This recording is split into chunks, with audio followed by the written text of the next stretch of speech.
Community members gathered again this week in North County to mark another tragic loss. They remembered 14-year-old Amber Dubois, whose body was found last weekend on the Pala Indian Reservation. At a candlelight vigil Monday night, Amber's father, Maurice Dubois, spoke to the crowd.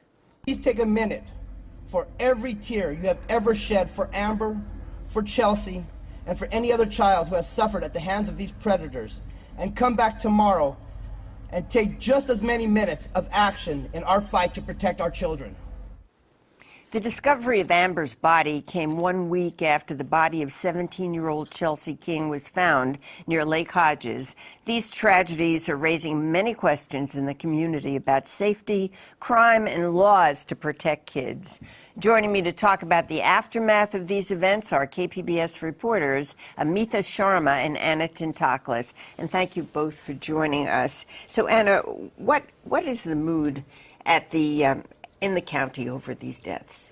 Well, I talked to a number of parents, and obviously the loss of these two teenagers have touched everyone's heart nationally, in the world, and of course here in San Diego County.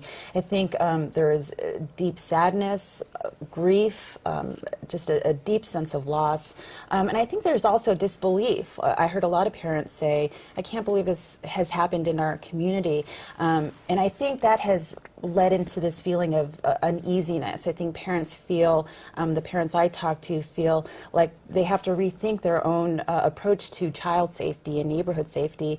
I also get a sense of determination, like parents want to take back their neighborhoods. They want to get involved with helping legislation become more strict on sex offenders. So safety is a major concern now, not simply being careful about speeding cars, but something beyond that. Yeah, like the deep criminal elements that might exist in hidden dangers that might exist in communities that seem very idyllic on the outset. Well, Amitha, you spoke to an Escondido mother who wants to see offenders put away after one major conviction. Now, that's been echoed by other people as well, but there's already a law like that in place, isn't there? What is that law?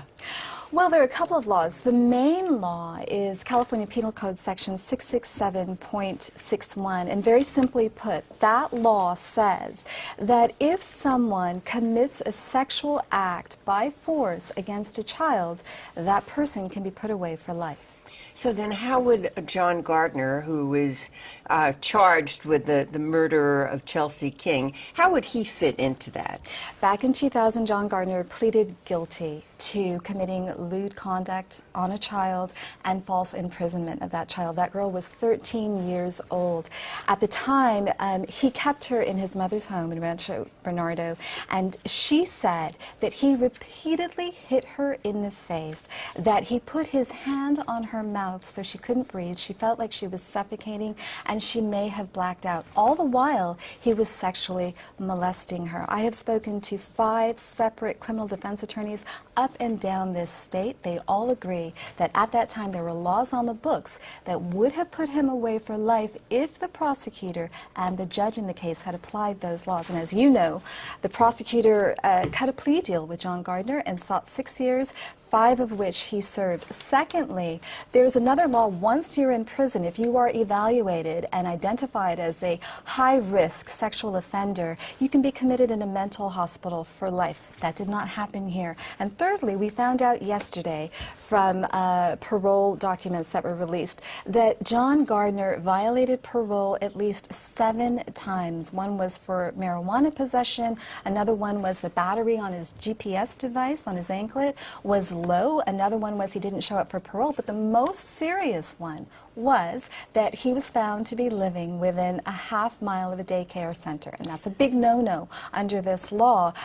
He could have been sent back to prison for that. He was not. He was not, but he was living close to a daycare center, and we know that that really isn't legal in the state of California anymore. Anna, Let's talk a little bit about that issue of where sex offenders live and how dangerous it is. You looked at a number of registered sex offenders living in southeast San Diego, and you looked all the way up to North County, and what did you find? Well, yeah, when the loss of these two teenagers shocked our entire region, we felt it was important to check in with other communities and see how they view abductions and rape and murder and what is happening in their own communities. And so we naturally looked to southeast San Diego. This is an area with a high concentration of gangs. And what we found was it has one of the highest concentrations of serious or high-risk sex offenders. And when I went on the sex offender map website, which was created under Megan's Law, you pretty much see it. It's there's this map of San Diego County, and a lot of the blue dots that signal sex offenders, they're all concentrated, below Interstate 8 and in that southeast Skyline Hills area. Just briefly then, do parents in southeast San Diego look at issues of safety differently? And that was the interesting thing that we found out. We did this kind of comparing and contrasting, and I'm not going to say I'm a sociologist by any means, but it was interesting and very telling when I spoke with parents in southeast San Diego.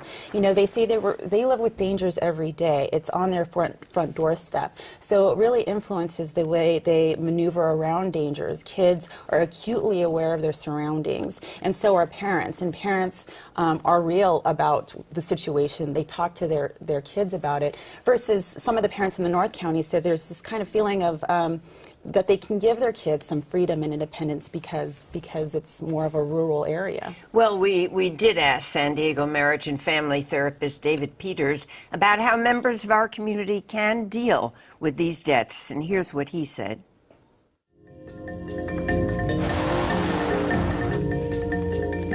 It's important for us to not overreact. The fact is, violent crime rates have been dropping across this country for 20 years. And in San Diego County, we're at a 25-year low in violent crime. So we are safe, but life is not completely safe. People will be struggling with experiences of pain, sorrow, grieving. Normal grieving looks very much like clinical depression. People could find themselves depressed for days if they're following the story closely. So I recommend sometimes people should turn the television off, indulge in things that are life-giving. Hug your kids, go out to the park, enjoy the beautiful county that we have, so that we can be reminded that life is going on for all of us. Life must go on for all of us. We can pause and grieve for those who are lost. We can reach out to those who are in grief. But if we do not affirm that we are alive and that we do have control over our lives, then we're putting ourselves at further risk. So David Peters does talk about taking control of our lives. How can individuals and families and neighborhoods do that?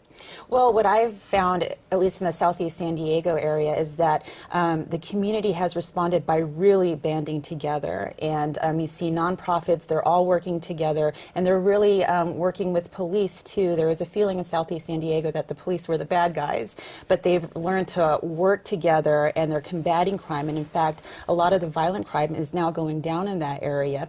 I think also there is a sense of, a determination and a call for action among parents everywhere. Parents want to get involved in changing sex offender laws, getting involved with groups that are looking to really create change from these very unfortunate events. Meanwhile, I'm sure that they're all watching to see what happens next in these investigations. What are the next steps, Amitha? Well, right now investigators are collecting evidence, they're processing it, they're looking for more. Just yesterday, Escondido police towed away a car once belonging to John Gardner. A preliminary hearing has been set or rescheduled in the case for August. There's a gag order in the case, so we're unlikely to learn too many details about what evidence prosecutors have at this point. Just briefly explain what a gag order would mean. A gag order means that prosecutors and the defense and the judge and any agents of the district attorney's department, meaning every single police department in this county, are forbidden to talk about this case to the media, or really to anyone.